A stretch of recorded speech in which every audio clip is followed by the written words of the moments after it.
Hello students, अगर question में कहा जाता है कि बहुलक के द्वारा माध्य विचलन की गणना कीजिए, तब कैसे कैलकुलेट करेंगे। देखिए, माध्य विचलन कैलकुलेट करने का तरीका तो वही है जैसा कि मैंने पिछले कुछ वीडियोस में आपको बता रखा है। चाहे माध्य विचलन निकालिए, चाहे माध्य विचलन का गुणांक निकालिए, कोफिशिएंट ऑफ मीन डेविएशन।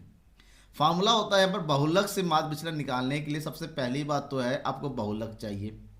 तो बहुलक की का मूल्य ज्ञात करने के बाद आप फार्मूला कैलकुलेट यूज करेंगे, summation F D Z. D Z मतलब होता है डेविएशन ऑफ मोड, मतलब होता है माध्य बहुलक से विचलन निकालने के बाद उसको फ्रीक्वेंसी से मल्टीप्लाई करेंगे, आवृत्ति से, और उसको कुल आवृत्ति से समेशन एफ से डिवाइड कर देंगे। तो यहां पर ये जो बाल लगा हुआ है इसको बोलते हैं न्यूट्रल। क्या बोलते हैं? मतलब एक ऐसी स्थिति जहां पर प्लस और माइनस का कोई रोल नहीं होता। तो हमें बहुलक से माध्य विचलन निकालना है, तो मतलब साफ है बहुलक निकालना होगा। और बहुलक निकालने के लिए आप फार्मूला यूज करेंगे बहुलक का। नॉर्मली अगर आपसे कहा जाए, क्वेश्चन दिया हुआ है कौन सी विधि का, कंटिन्यूअस सीरीज का, तब जेड निकालने का फार्मूला यूज करेंगे L1 plus F1 minus F0 upon 2F1 minus F0 minus F2 multiply by I. तो इस विधि का प्रयोग करेंगे। इसका मतलब हमें चाहिए क्या, इस क्वेश्चन में सबसे पहला तो हमें चाहिए कि बहुलक पद कौन सा होगा।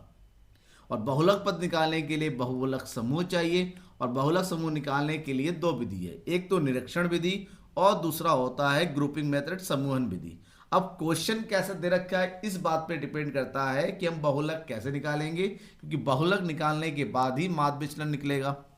तो सारी बात शुरू होती है क्वेश्चन पे। क्वेश्चन अगर सिंपल जैसा कि मैंने दे रखा है, इस तरह का दे रखा है कि यहां दे रखा है नीचे दिए हुए आंकड़ों से बहुलक द्वारा माध्य विचलन की गणना कीजिए। बहुलक के द्वारा माध्य विचलन की गणना करनी है आपको। तो इसका मतलब ये हुआ, सबसे पहला काम आपको होगा कि आप बहुलक समूह ढूंढिए। बहुलक समूह का मतलब होता है वो समूह जिसकी आवृत्ति फ्रीक्वेंसी सबसे अधिक होती है। क्वेश्चन में पहला समूह, दूसरा, तीसरा, चौथा, पांचवा, 5, 8, 15, 16, 6। सबसे बड़ा कौन सा? 16।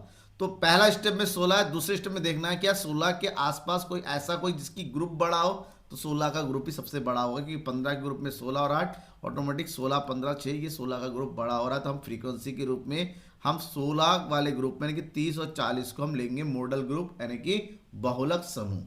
अब अगर 30-40 बहुलक समूह है तब हम जो है फार्मूला अप्लाई करेंगे। और फार्मूला अप्लाई करने के लिए हमें क्या चाहिए भाई? फार्मूला याद होना चाहिए। हमें क्या चाहिए, क्योंकि हमने पता कर लिया कि ये हमारा बहुलक समूह है। ये क्या है? बहुलक समूह। बहुलक समूह 30 से 40 है। अतः अतः मतलब अकॉर्डिंग टू फार्मूला। फार्मूला आपको पता है ना, क्या है formula? Z equal to L1 plus F1 minus F0 divided by 2F1 minus F0 minus F2 multiply by. सबसे पहले बात तो हमें L1 चाहिए। L1 बहुलक ग्रुप का जो छोटा पद होता है, यानी कितना है? 30। F1 बहुलक ग्रुप का जो फ्रीक्वेंसी होता है 16। F0 बहुलक ग्रुप से ठीक ऊपर वाली फ्रीक्वेंसी 15। F0 बहुलक ग्रुप के बाद वाली फ्रीक्वेंसी F2। और I बहुलक ग्रुप के बीच का डिफरेंस यानी कितना हो गया? 10। ये सारी वैल्यू जो आपने निकाला हुआ है, अभी पता किया, इसको उठा के बहुलक कैलकुलेट करने के लिए फार्मूले में रखेंगे।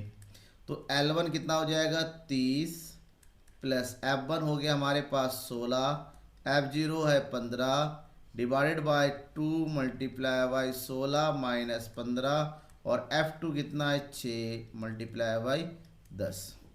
यहाँ तक हो गया। अब इसको सॉल्व करेंगे आगे यहाँ पर। तो ये हो जाएगा बहुलक बराबर 16 में से 15 गया, 1 और 10 की गुणा कर देंगे, तो ये हो जाएगा 10 बट्टे 16 दूनी 32।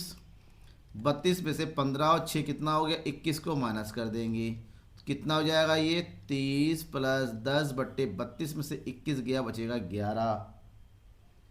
ठीक, कितना बच रहा है यहाँ पर? 11। अगर 11 बचता है तो आप 11 से 10 को भाग कर देंगे, कितना ये मिलेगा? 0.9। जैसे भाग कीजिए 11 से 10 को, पॉइंट लगा जो 11 नम 99, और इसी तरह ये आगे चलता जाएगा 0.9। तो आंसर हो जाएगा हमारे पास 30.9। ये क्या हो जाएगा? बहुलक। अगर बहुलक हमारे पास 30.9 है, इस बहुलक का यूज़ करेंगे हम यहाँ पर बहुलक का यूज़ करते हुए क्या कैलकुलेट करना है? बहुलक का यूज़ करते हुए हमें कैलकुलेट करना है डेविएशन ऑफ जेड, और ये निकालने के लिए एक्स माइनस क्या चाहिए?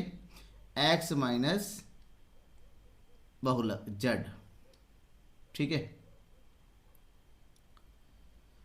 तो ये सबसे पहले ये निकालने के लिए हमें x चाहिए। x मिड पॉइंट होता है, इसका मिड पॉइंट निकालिए। कितना हो जाएगा यहाँ पर 5, ये हो जाएगा 10 और 20 का 15, 15 और 20 और 30 का 25, ये हो जाएगा 35 और ये हो जाएगा 45। तो ये x आ गया। अब x का यूज़ करते हुए हम आगे कैलकुलेट करेंगे क्या चीज़? dz, और dz निकालने के लिए x में से z यानी कि बहुलक को माइनस कर देंगे।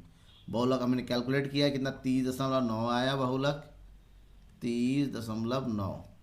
अगर ये 30.9 है तो हम क्या करेंगे?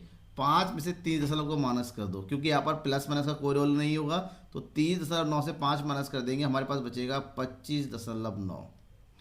30.9 से 15 माइनस कर देंगे तो ये आ जाएगा 15.9। 25 माइनस कर देंगे, ये हो जाएगा 5.9, और 35 में से माइनस कर देंगे 30.9, तो कितना बचेगा? 1, 4, यानी कि 4.1, और तो यहाँ बचेगा 14.1। नेक्स्ट निकालेंगे एफ डी जेड। तो एफ डी, ये एफ हो गया, और डी जेड के एफ से मल्टीप्लाई कर दो 5 और 25.9 की, यानी कि 5 ने 45 का 5 असिल 4, 5 में 25, 4 29, 5 दूनी 10, 10 और 2 12, ये हो गया 129.5।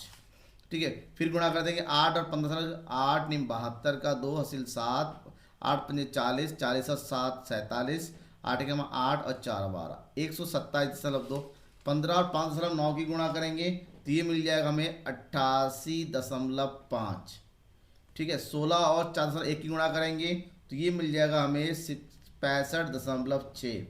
और लास्ट में 6 और 41, 6 कम 6, 6 चक 24, 6 कम 6 और 2 8, 84.6। अब इन सबको जोड़ देंगे, तो जोड़ देंगे कितना आ जाएगा? देखिए 5 और 2 7, 7 और 5, 7 5 12, 12 और 12 12 24 का 4 हासिल 2, 9 2 11 और 7 18, 18 और 8 26, 26 और 5 कितना होता है? 31, 31 और 4 35 का 5 हासिल 3, 3 2 5 6 7, 7 और 8 15, 15 और 6 21, 21 और 8 29 का 9 हासिल 2, 3 4, ये हो गया 495.4 हो गया एफ डी जेड। और एफ डी जेड जैसे ही आ जाएगा हमें क्या चाहिए? हमें चाहिए मीन डेविएशन। तो mean deviation by mode equal to हमारे पास हो गया summation F D Z divided by summation F. तो एफ डी जेड कितना निकाला हमने? 495.4, 495.4, और हमें एफ निकालना है। सबको जोड़ दो, ये हो जाएगा एफ का टोटल 8 5 13, 13 और 5 18, 18 और 6 24 और 6 30, 4 और 5, ये हो जाएगा 50।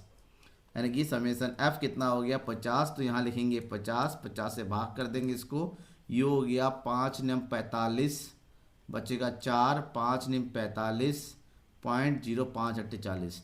तो ये हो गया हमारे पास कितना? पॉइंट 1 है, 1 जीरो है, यानी 2 के आगे पॉइंट लगा 9.908। ये हो गया मीन डेविएशन। अब हमें निकालना है कोफिशिएंट यानी गुणांक। तो मीन डिवीजन का गुणांक निकालने के लिए जो भी हमने मीन डिवीजन निकाला उसको बहुलक से भाग कर देंगे।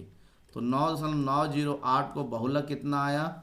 30.9 से भाग कर देंगे। तो 30.9 से अगर उसको भाग करते हैं रैंडमली, अब भाग करेंगे तो आपको आंसर कितना मिलेगा? That is 0.3206। ये आपको मिलेगा आंसर।